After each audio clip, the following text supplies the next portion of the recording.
Hello and welcome to this week's episode of The Insider, brought to you, as usual, by Vanishing Inc.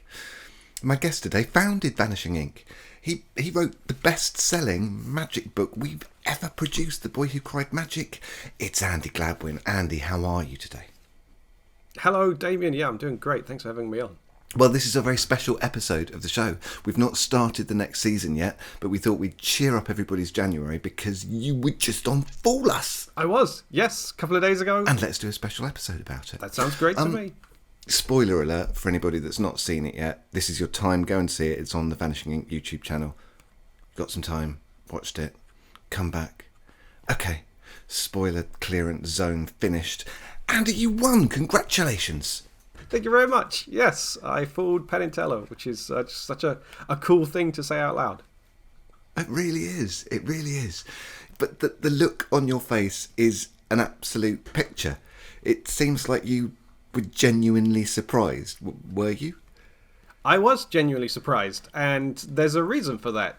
Maybe we go into it later, or I can talk about it now. But yeah, I was genuinely surprised because I had been told that I hadn't fooled them, and then things unfolded in a very interesting way. So that reaction that you see is the most genuine reaction I could ever give, because actually while they were speaking I was on the understanding that I hadn't fooled them. Well, we'll go into the details of that story a little bit later. How have the reactions been? Because it's aired yesterday, so how have the reactions been? It's been incredible. My phone has been blowing up. I stayed up until 3 a.m. to watch it because I really wanted to watch it live. I think it's just much more fun that way. And just since that moment, my phone has been non-stop with positivity and warmth from the magic world and from friends and from non-magicians. Some key examples that really mean a lot to me. Somebody emailed the Vanishing Inc. inbox to say that they cried when I fooled Penn Teller, which was like, wow, the fact that somebody I don't even know is kind of blown away by that much and moved by the trick is just so kind. Somebody told me that their wife drew on the TV screen to track out the maze and try and work out the method. And of course, because it's a puzzle trick with on a show that's kind of about trying to solve the method, loads of people have been emailing me and messaging me their ideas for the method, and nobody has managed to explain it just accurately yet. But that's been fun to see. Oh, how lovely. So we had a customer who cried magic. See what I did there? Good. That'll be the next book. Yeah. You filmed this at the height of COVID. How did you even get into America? Yeah, that's a great question. And I guess that it was very tricky, and it was kind of stupid in some ways. There was an allowance for performers to be able to travel into America because America was closed to Europeans and Brits. But there was an allowance that allowed people to get in, which I had actually got previously for another show, which made it tricky to get back for this one. So I had to go through Mexico. I spent 15 days in Mexico and then could get access to America. So it's kind of a workaround, but a known one, and one that the US Embassy actually recommended. And oh, right. I took George. George came with me from the Vanishing team, and that was actually really great because we got to work all day. We kind of had a bit of a routine. We worked all day. We went swimming, and then we went back and we just rehearsed the trick and just kind of hammered out as much as we can, as many times as we can, because this is a trick that relies on some quick thinking. There's maths going on up here, and also some kind of quick thinking for humor as well. So having George there allowed me to just constantly react to him when he was playing Penn and or Teller. So it gave me an opportunity to just have a friend there, just to be drilling different lines and coming up with ideas and things that they might say and preempting things, which you can never preempt everything, but I think it's good to really try and cover all bases. Yeah. And that must have been something that would be unlikely you would have had that focused time were you at home, because you were stuck with George in the hotel. That gave you all that opportunity to have 2 weeks constant rehearsal, basically. Exactly. Yeah, it was a blessing in that respect. I mean, it was a complete pain in many other respects, including, for the Fool Us team, I had to be testing constantly, even when I was in America, and obviously when getting in, and we were doing daily tests when I was there. But they were so welcoming and so warm and so kind to allow me to do that. I was the only performer, I believe, that flew in from outside of the US for this season, but I felt it was important for this particular trick for me to be face to face with Penn Teller instead of in some kind of digital world. Sure, you haven't shared the method with me, but this would have worked virtually, right? Oh yeah, Could completely. have worked virtually. Yeah, it would work virtually, but I felt like this is a trick that is a trick about a connection between me and Penn Teller, their history and their reactions and the things they say. So I wanted to be there to actually be able to get that real-time interaction. I didn't want some kind of delay from doing a Zoom call or whatever. So while it would have worked, I feel like it was a sensible choice to actually be on that stage. And also, recording TV programs is not something I do all the time, but to me is all about the experience and the process. Right. That's I take way greater pleasure from the actual recording stage and the process and being there than I do from watching it when it goes live. So to me, it's all about being there in the room, and I decided to just give myself the best opportunity and do that. Yeah, sure. What was the production process like in these COVID-y times? Well, we were dealing with a very professional, slick crew, so it was great. I felt completely safe, and I'm pretty sure everybody else around me did as well. Constant testing and social distancing, and they'd been through this before because this was the second season of filming in COVID, so they had everything down completely. And in fact, originally I was going to film in the first season of the first COVID season, but in the end I decided against it just because of it was all kind of new then, and international travel would have probably put them at risk, a bit more, because we didn't really know about travel as much then, and put me at risk, I guess. So it felt like the right thing to do to hold back a year, and I'm so glad I did, because I think the timing was just right. Yeah, it gave you more time to think about it as well. The trick developed a lot over that time as well, actually, so it just shows that you shouldn't rush these things. Honestly, just between us, might even pretend there's nobody else listening. Okay. Did you really design it just for that one thing? And have you got any plans to do the trick again with different people or whatever? No, I take great pleasure from the fact that this is a trick and a presentation that is just a one-off thing. It was a moment in time. It was a moment of my life, and it's one that I intend to keep that way. So while people have said, well, you could do it with a bride and groom at a wedding, or you could do it at a corporate event where it's finding sales, finding customers, and getting to the end of some kind of sales pitch. But to me, that's not what this was about. This was about creating a moment for Penn and Teller. So truly, I cannot see myself ever doing this trick again. But I take a weird pleasure from that. Maybe I've been reading too much of the Jerks, but I take a lot from that. That sometimes an art piece doesn't have to be kind of continuously developed and continuously performed. It's just a one-off thing, and we have the video footage to enjoy, and that's enough for me. It's a piece of ephemeral loveliness. Where are the props now, Andy?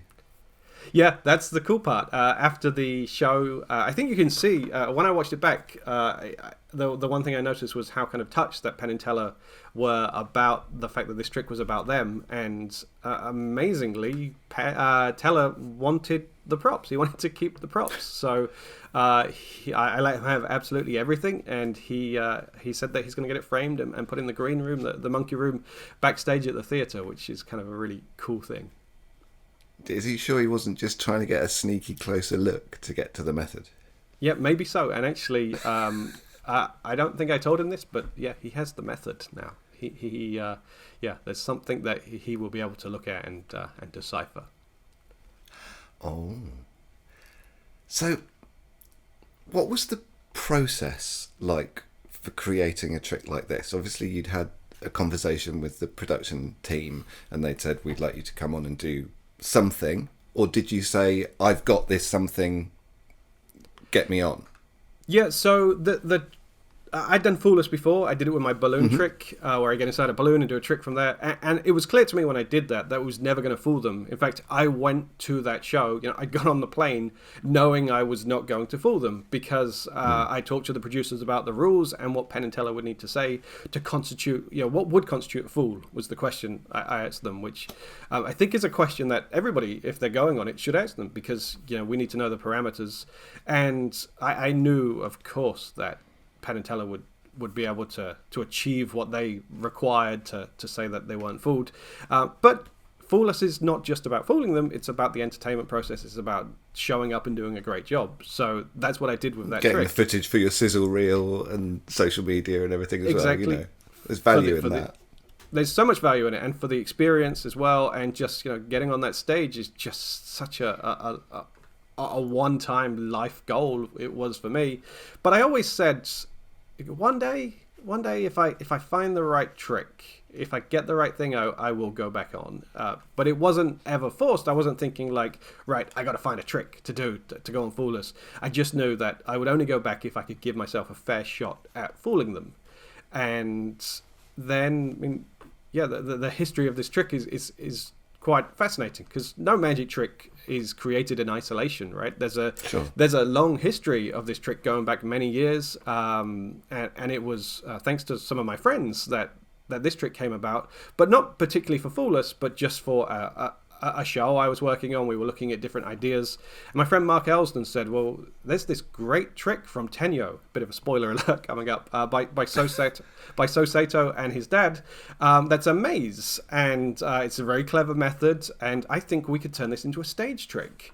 And so we immediately started talking about, it's interesting, a maze as a stage trick. How do you stage that? And we had this idea that we would actually build a maze on the stage, literally a life-size maze for Penn and Teller. They would actually for 2 spectators at that time, but a life-size maze. And when we started talking about Fool Us, of course, Penn would start on one side of the stage, Teller would start on the other, and then they would meet in the middle with this randomly generated maze. And it turned out it's pretty clumsy staging-wise to be able to roll out all of those maze pieces. We did come up with a method, but it did require an offstage assistant who is essentially a stooge, but not a stooge. Like an assistant who's doing some of the method, and that's against Fool Us rules. So we knew that we had to kind of compromise somewhere along the lines. So I spent a long time. The Tenyo method. I have to be careful what I say because I don't want to expose the Tenyo trick. That would be completely unfair to them and to So Sato. But the Tenyo method, you end dirty. I think it's fair to say. So the cards that you're taking out, the envelope, there's more. There's something to see in the envelope, and of course you can't do something like that on stage because the Tenyo trick is intended as a beginner's trick. So we knew that if we were going to do this, we had to find a way to make this really clean. And I developed a method that there are no extra pieces left in the envelope. So it's still taking from So Sato's maths and So Sato's ideas and from the tricks that became before that. There's a trick called Light the Lamp, for example, from the 70s that is essentially the same maths. Actually, completely, I believe, the same maths. So we just kept working on it. And I joke that my friends of my team is essentially what I say, because my friends are my creative team, because I'm constantly calling on them for like, how should we do this? How can we stage this better? And it was thanks to Josh that we got to the method that we got to. It was thanks to Eli Bosnick and Harrison Greenbaum and Brent Braun that we got to the personalization aspect. And basically just, I called in all the help from my friends. The Vanishing UK team, Mark, Ryan, George, were instrumental at making the gimmick, because there is a gimmick in the trick. So I was just very lucky to have great friends that I could call on for help to be able to take this idea of the maze trick and put it to where it is now. Okay, so I think people listening will be interested if we can go a little bit more about the development. So you had the idea of the two people in a physical maze on the stage. Mm-hmm. How did you go from that to what you ended up performing?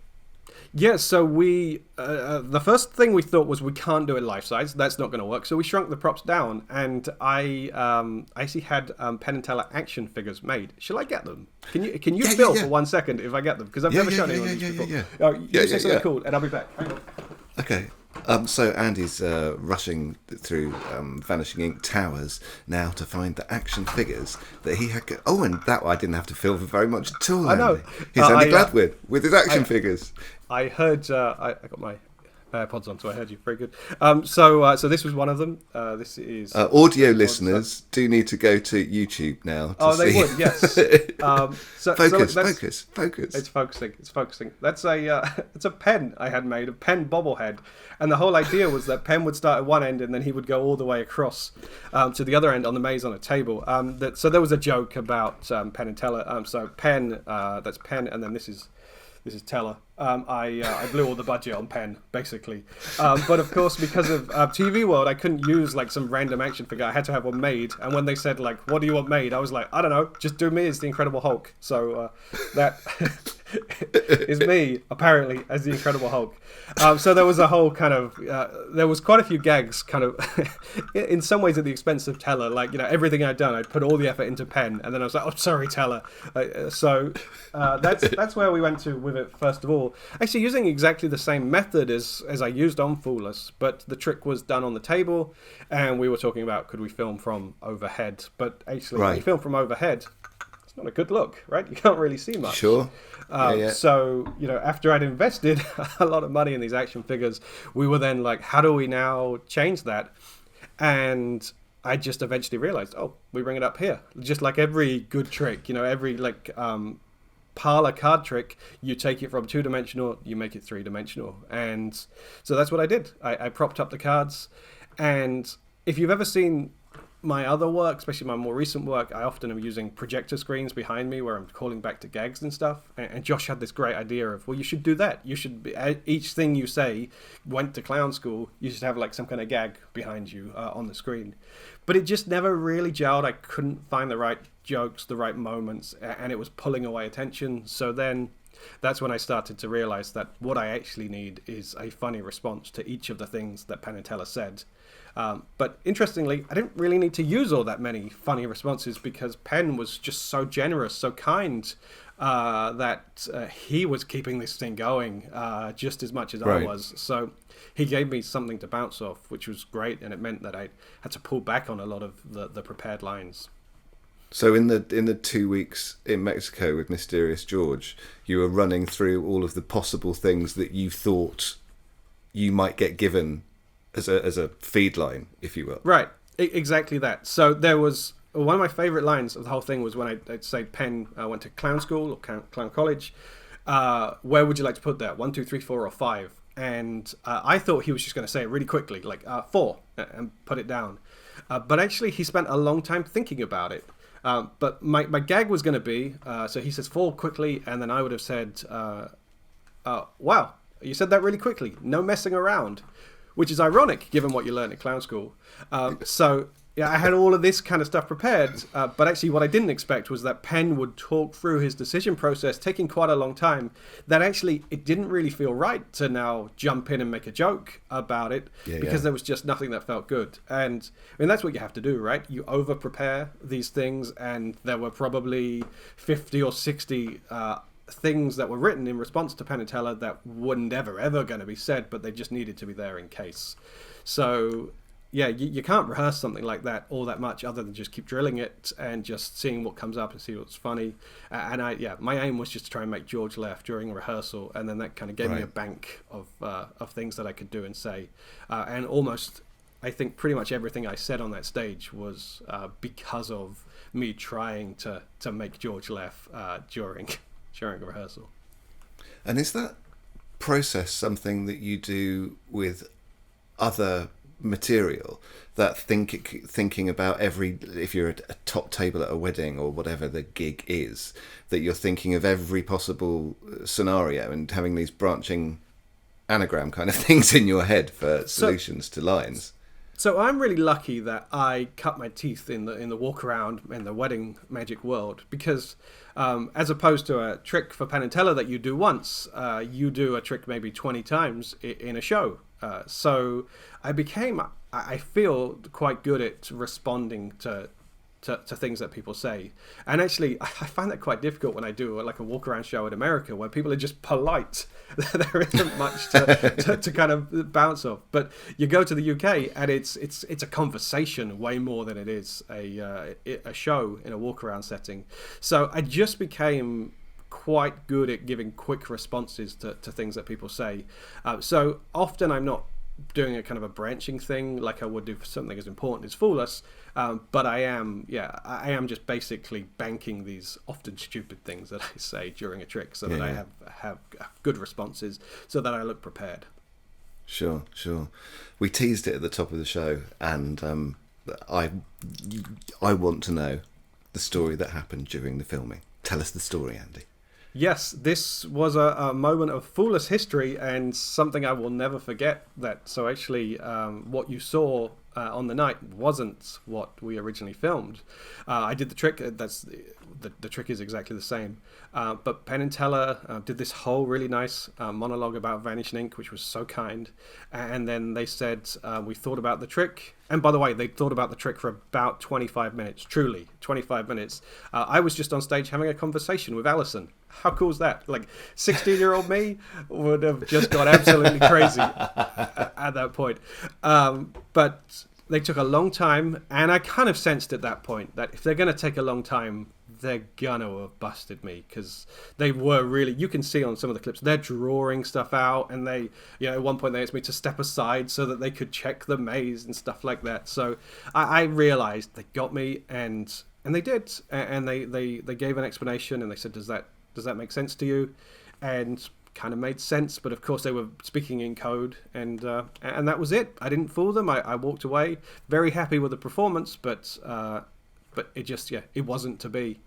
And I got back to my room, and after an hour or so, I got back to my room because this truly was a one-off performance. I put the cards, the maze pieces, I put them in the trash, not like in anger or anything. I just put them in the trash. I was like, well, I'm not going to need to take those home with me, so they went. And then I had a shower and got changed. Me and Josh was with me. We were about to go off to the strip and hang out, and I got a call from the producer, and he said, hey, we have a problem. We lost the footage. This has never happened before, but we lost the footage. You're going to have to come back and do it again. And I was like, I don't think I can go through this again. Like, this is a trick that requires... It needs to be new the first time you see it. I don't want to give, I don't think I can give as good a performance second time. However...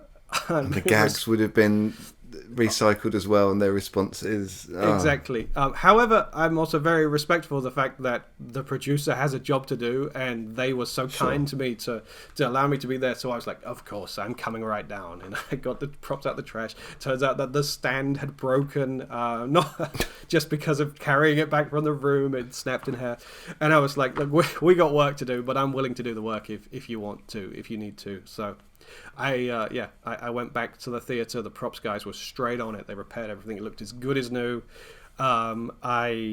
We waited until there was supposed to be a break, and this is the part that amazes me. The team, who must be 120 strong team, I guess they skipped their break or delayed their break, which, when you think about what that would cost a production team to do, like union rates, just unthinkable. Yeah. And I'm ready. I've psyched myself up. I go back on stage, everything is reset, and Alison's there, and Penn and Teller sat there, and I was like, hey guys, thank you. Like, this has been such a great experience, and the fact that you worked it out, like, I'm super impressed, because I spent a long time working on this. I know the mess, I know the history of the trick, and you guys, I figured that maybe they must have known the Tenyo trick, the Sosato trick, and while my method is different, the explanation that they gave would give enough room to go, hey, that there are certainly mathematical similarities, very heavy mathematical similarities to the trick. So I was like, fine, you got me, and I paid them the compliment. And then they started speaking, like doing the reveal phase again. I was like, hang on a minute, no, I'm supposed to perform this trick. So that's why when they come back to me, I'm looking so confused, because 10 seconds ago we were just having a conversation about the fact that they worked out the trick, and then they were just so kind that they said, actually, it turns out on reflection we worked what we thought we had worked out was incorrect, and when they were talking to the producers, they decided that I had fooled them. And the reason for that, I think everything changed because of one thing. which is when I first submitted the trick to the team, I sent a 12-page document of the history of the trick, all of the previous versions of the trick, how they work, how mine differs, and how the maths of the trick works, and how mine works. Exactly the breakdown of how the trick works. And I think what happened, and I haven't fully got to the bottom of it, but Mike Close kind of gave me a hint that they read the document, that Penn and Teller got to see the document, and that they read it and were like, oh, that's not how we thought this trick works. Which I have to say, and I believe that's what happened, I don't know for sure, but I have to say, they didn't have to do that. Right? What a kind gesture that they I'd accepted. I hadn't fooled them. I'd gone home. I would have never have been ungracious and be like, but I think I really fooled them. Like, no, they busted me. They got it right as far as I was concerned. So they didn't have to do it. But just massive shout out and props to them. And every now and again you read like Fool Us is a little bit rigged or whatever, but that to me shows that's not rigged. Like, that's apparently the first time that's ever happened, other than the Simon Coronel story, which I know he told on this podcast a while back, where they realized like a year later that they hadn't fooled he had fooled them. But what a cool thing for Penn and Teller to do. What a class act that they would hold everybody back like that and change the verdict. And I will be forever grateful for that. Absolutely. Now, you won't tell me I'm not asking about the method, but you said with yours you end clean, right? Mm-hmm. And you've got the thing that you had the cards in that they don't ask to look in. Was that on the cutting room floor? Did they ask to look in it? Were you ready with a ha-ha? Yeah, so that's interesting. It didn't make the edit as I kind of flashed it to put it down, because Mike Close had this great thought of like, well, when you put it down, why don't you at least let them see a little bit, enough to make them question, is that empty? And then they're going to say in the reveal stage, I guarantee, like he was like, I guarantee you they're going to say they want to see the envelope. Of course they do. And I think actually with all of this confusion and hubbub of like them working it out, maybe they just had already assumed that there was something in the envelope and didn't feel like they needed to say that. So I never got to show that it was completely empty, which is a shame actually, because I read the YouTube comments. Of course I do. I shouldn't, but I do. And everyone's like, yeah, but I've told you.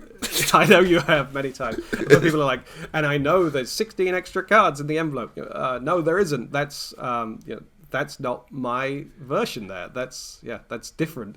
So that's kind of a shame that they didn't make the cut, but hey, you know what? It's okay.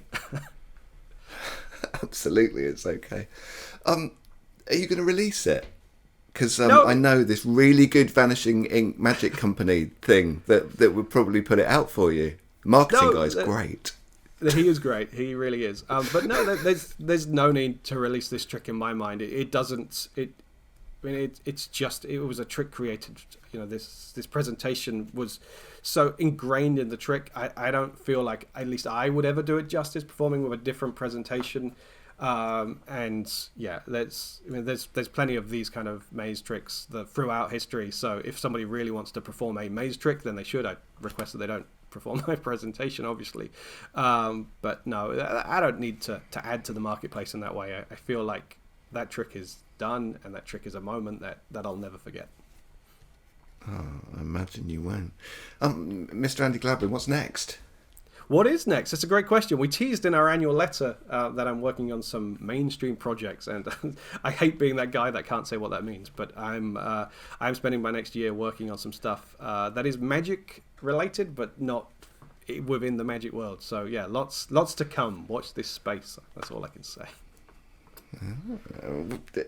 Last time you were on the show, we were doing origin story, and if people want your origin story, they can go back to, can you believe it, February 2019, when you were on to talk about the Edward G. Brown book. Wow. But Andi Gladwin, but we did not do the 4 quick fire questions, and we're going to now. Are you ready?